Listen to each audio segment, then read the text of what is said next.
My name is Dom with RS Paranormal. Please like and subscribe, and welcome to the channel. Before we get into the investigation, I want to give you guys the backstory of Marilyn and Dennis Depue. So, cozy up with a cup of coffee, a nice little snack, and I'll get right into it. It was Easter Sunday in the year of 1990, and a couple named Ray and Marie Thornton were backroading in Coldwater, Michigan, when they came upon a car that was driving up behind them super high speed and ended up passing them. And Marie made a comment to her husband saying, geez, that guy is really in a hurry, because his license plate tag said, I think the first two letters were like GZ. So he passed them and he kind of sped away. They kept driving down the road until they approached like an old schoolhouse right by a stop sign, and they seen the van again, and this time it was parked in between like a big tank and the actual building of the schoolhouse. And Marie and Ray saw him behind the schoolhouse holding up what looked to be like a bloody sheet, and they like panicked. So they drove off, and I don't know if the man driving the van seen them, but they go down the road and he's right on their tail end again, but this time he's like staying behind them. The guy was tailgating them for like 2 miles, and then Ray decided, okay, let me like turn off of the highway. So he did, and when he did that, the van pulled over on the road, and he just kept going because he was like paranoid, like something bad has happened, and they didn't know what, but they knew that it was something bad. This brave couple decided that they were going to turn around and go back and try to get a license plate number, because this was just like super suspicious, super weird, and it's not something you see every day in like rural Michigan. So they turned around and they go back and they see the van and the guy. He's sitting behind the van changing the license plate, and the passenger door of the van is like wide open, and Marie just seen the passenger door was like covered in blood. So again, they panicked, so they went back to the schoolhouse to see if they could find the bloody sheet, and they actually did end up finding it within the tree line. And immediately when they saw it, they didn't touch it or anything. He kind of poked around it with a stick, and they kind of seen it up close to like confirm this is what they saw. And they booked out of there and they went to go contact the police. They didn't realize it, but what they had just witnessed was the aftermath of a domestic assault turned into murder. So let me give you a little bit of a backstory on this couple. Dennis was the husband, and he was a property assessor for the county, and Marilyn was a high school guidance counselor, and they had 3 children together. Dennis was kind of a weird, kind of dark guy. He was very withdrawn from the marriage. He had a lot of anger issues, and they were married for 18 years, and eventually Marilyn was like, I'm not happy, like I don't want to be in this anymore. So she ended up filing for divorce, and that kind of set him off in a different way, where he started getting like really scary. After their divorce, Dennis was granted limited custody of the kids, but a lot of the times the kids didn't really want to go with him. They didn't like their dad. They didn't want to go, and he blamed that on Marilyn, saying that she was turning the kids against him, and she was just kind of in this state of like, these kids, they're older, they can make their own decisions. And he was just really unhappy. And after the divorce, he got like even weirder than what he was in the marriage. Marilyn tried to kind of keep her distance from Dennis, but she had like changed the locks of the house, and there would be times where she would come home and he would have gotten in the house and she didn't know how, and he would just be in there sitting on the couch, just very like eerily creepy, and she was scared of him because like she didn't know how he got in. She didn't know what his intentions were, and she was starting to get more afraid of him. Dennis was vocal with his friends and coworkers about like his feelings on the situation. So he actually shared with a coworker of his that after the divorce, he was contemplating like suicide and murder. And I don't know why nobody reported it before then, but I guess in those times people weren't really taking that kind of mental health thing seriously, not as much as they do today for sure. He was just a really dark and kind of twisted person, so it was just a weird situation. So that Easter morning, Dennis went to the house to go pick up the kids, and his oldest daughter and pretty much all of the other kids, but the oldest daughter specifically, was like, I do not want to go with this man. I don't want to hang out with him. Like, I don't want to be around him. And the other kids kind of felt the same way. And he was upset about it. He was trying to, like, make the kids go, and Marilyn was like, they're old enough to make their own decisions. Like, they don't need to go with you if they don't want to. I'm not going to force them to go with you.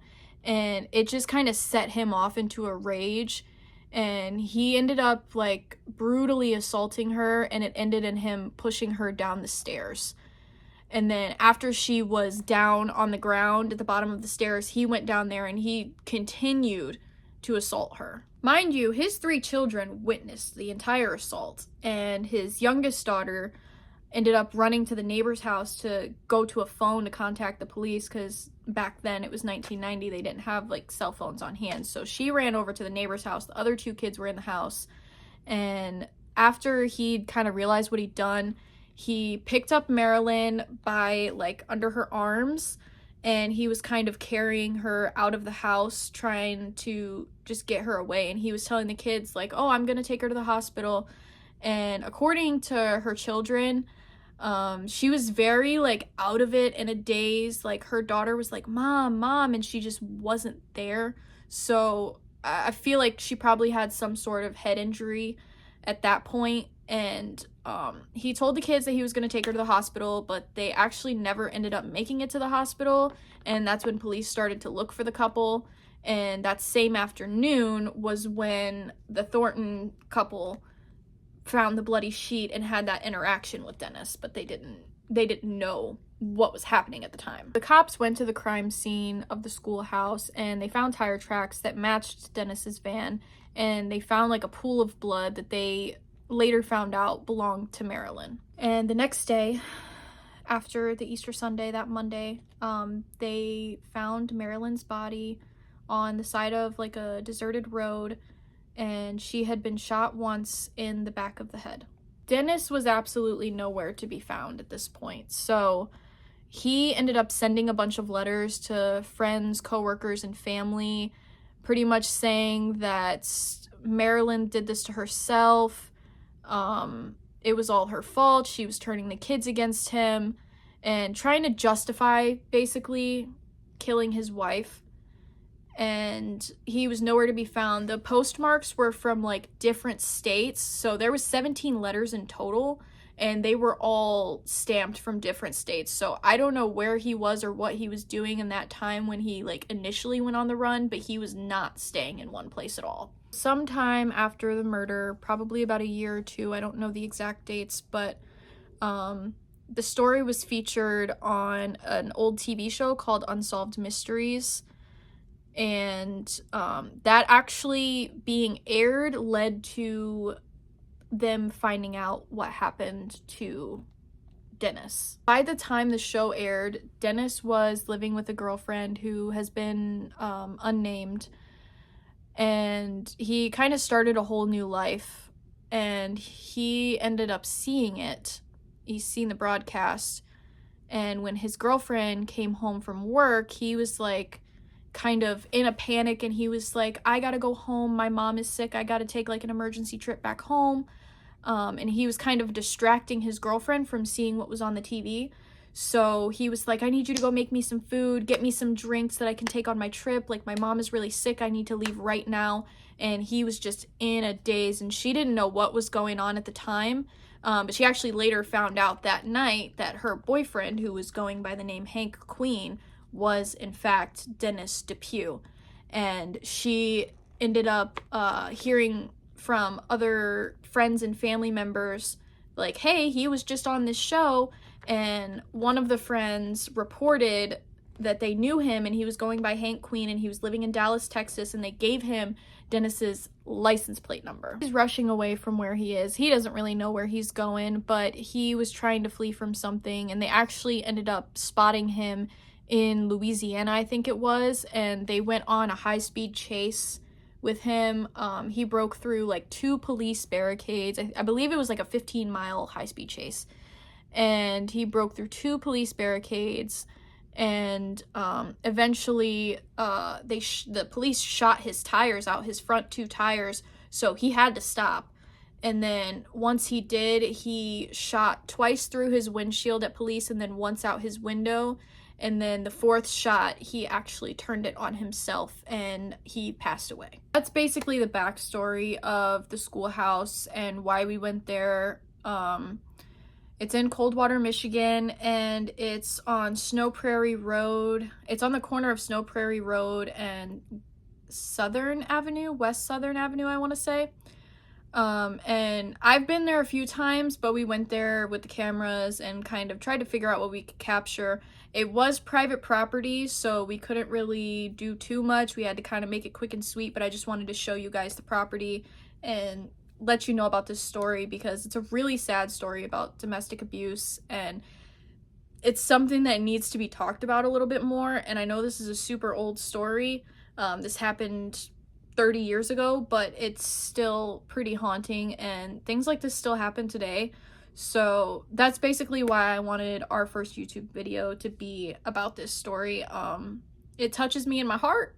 So I hope you guys enjoyed the video, and yeah.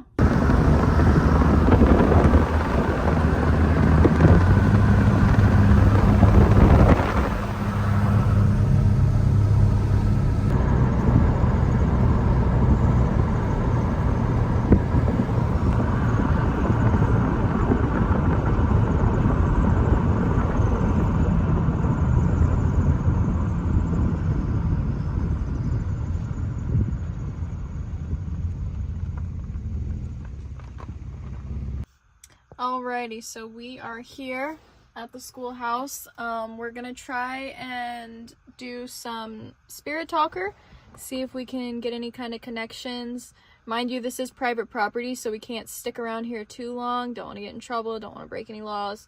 So I'm gonna put the phone airplane mode, and we are going to open up our necrometer and see if there's anything that we can get. I know last time I was here, it was very, very active, so I'll set this on my lap if you want to get some of this. We'll do it to text. Sound up. Sin. First thing right off the bat, we get sin. Do you remember me from last time?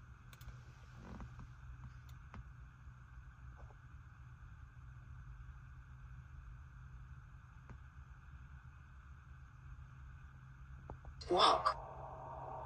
You want me to walk? I can get out and walk for a minute. Not for too long though.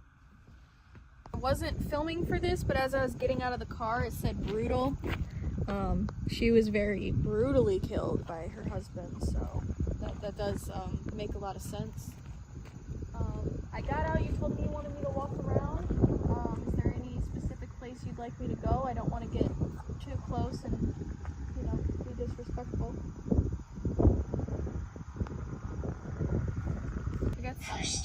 Pushed. That's actually crazy because the way that she got injured, she was, sorry, I'll wait for these cars to go. The way that she got injured, her husband pushed her down the stairs.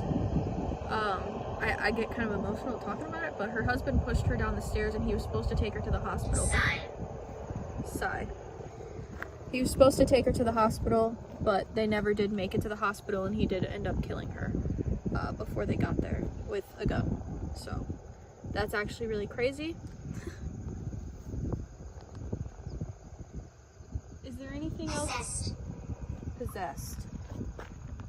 Who was possessed?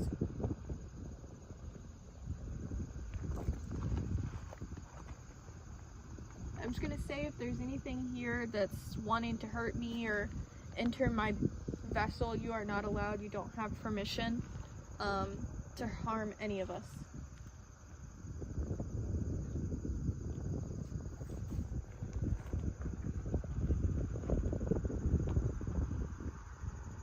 Alright. We're getting a little bit, but let's get back in the Female ghost. Okay. Oh. As soon as I'm like, let's get back in the car, every time when I'm about to be like, okay, we're done for right now, let's get back in the car, it says something. But yeah. All right. Let's get back in the car.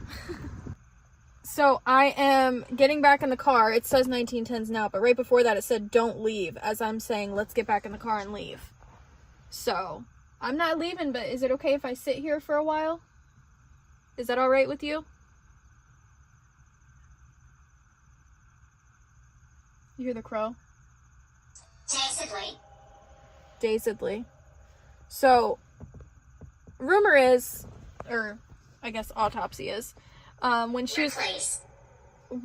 she was being attacked, she was pushed down the stairs, and as she was leaving her house, her kids saw her and she was kind of in a daze. She wasn't really herself. So we just got dazedly and replace.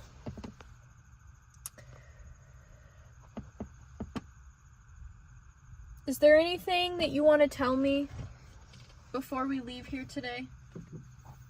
Is there anything that you want people to know about what happened to you?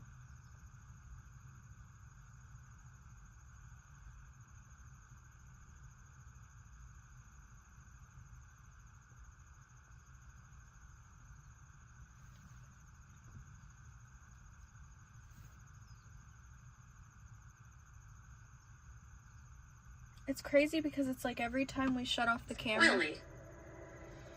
every time we shut off the camera, or every time I start talking, that's when Frigid.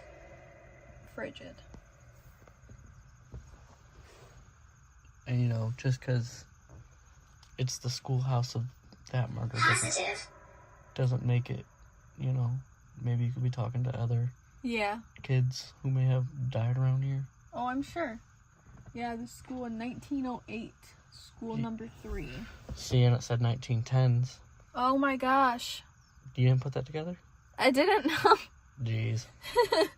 Sometimes I'm a little bit slow, but I'm working on it. I'll get there. Is there anybody else here? It also gave a name. It said Willie. I didn't really put 2 and 2 together with that, so they're definitely, that does make a lot of sense. There might be other spirits here. Standing behind you. Behind the car?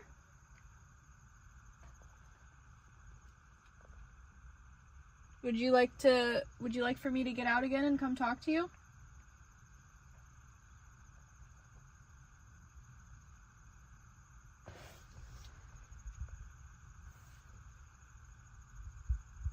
And once I start talking again, it's gonna go off.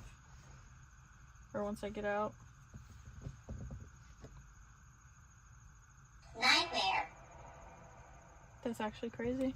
I had a nightmare about this last night. I had a nightmare about this place last night. I'm gonna put that at the end, but that's crazy.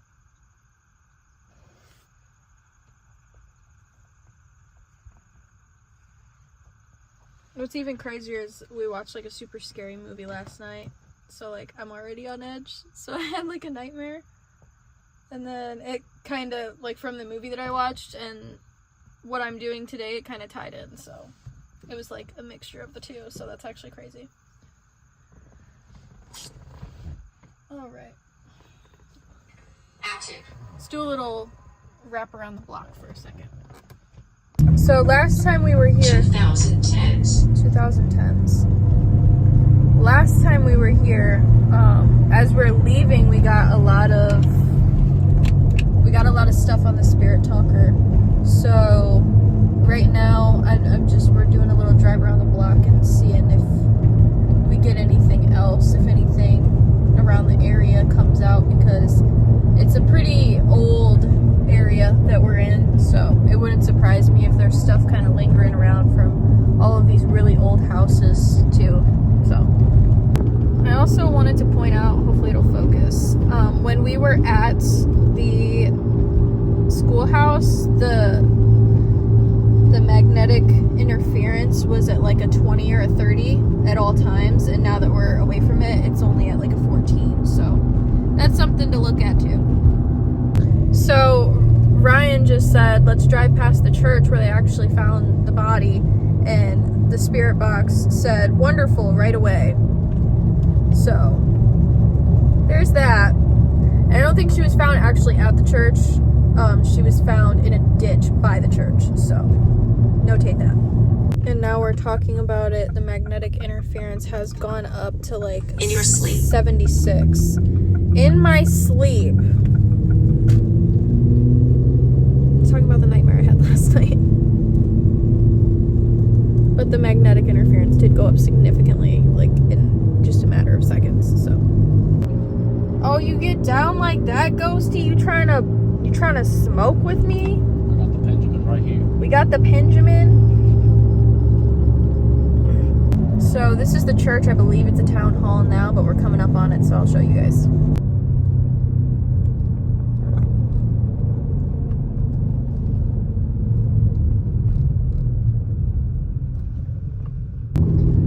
Said dark magic and doll while I wasn't filming, as we were passing by the church there.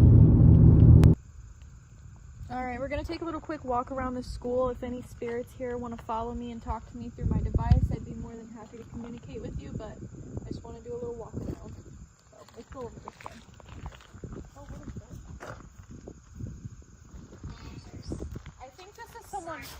I think this is someone's piss bottle.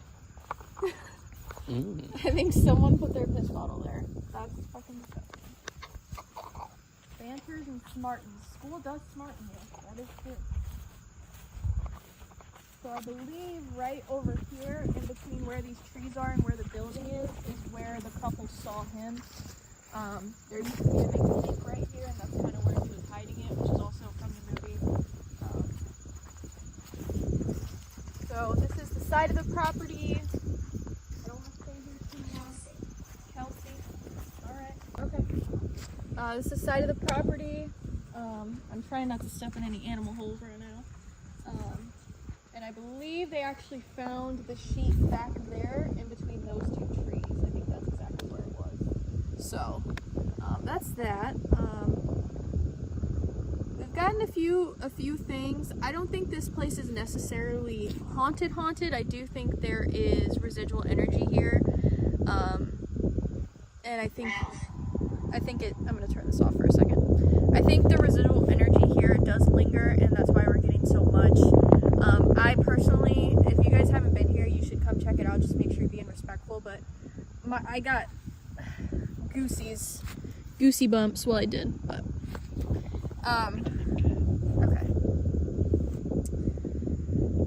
A lot of residual energy. I don't think it's anything negative here. I think that what happened here was really, really horrifying and awful, and I think that's why it's haunted. But if you guys want to check it out, just make sure you're being respectful. Please don't leave your fucking piss bottles here. That's really gross and really fucked up. Grow up. Okay. Look at that. I wonder if you can see over.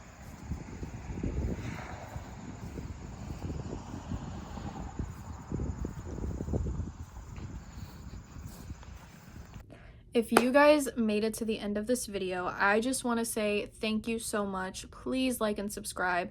I know a lot of you came from my TikTok and you're here to support me in this new journey that I'm doing. I've made so many friends online, and I just want to say thank you to all of you. You are all like super important to me. I do consider you guys as actual friends because you guys have been here for me for the past like 5 years that I've been doing this online content. And this YouTube channel was a long time coming, so I'm really excited about this video, and I hope you guys enjoyed it. We're definitely going to be doing more. I want to do more investigations at different places. I know there's a few local places I want to go to, a few not so local, and I also want to do investigations for people.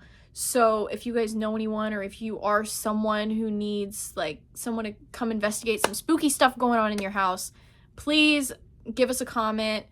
Message me on Instagram, TikTok, anything. Just let me know, and I would be more than willing to come and help you guys. We are located in the Southwest Michigan area, so for right now, preferably people around those areas.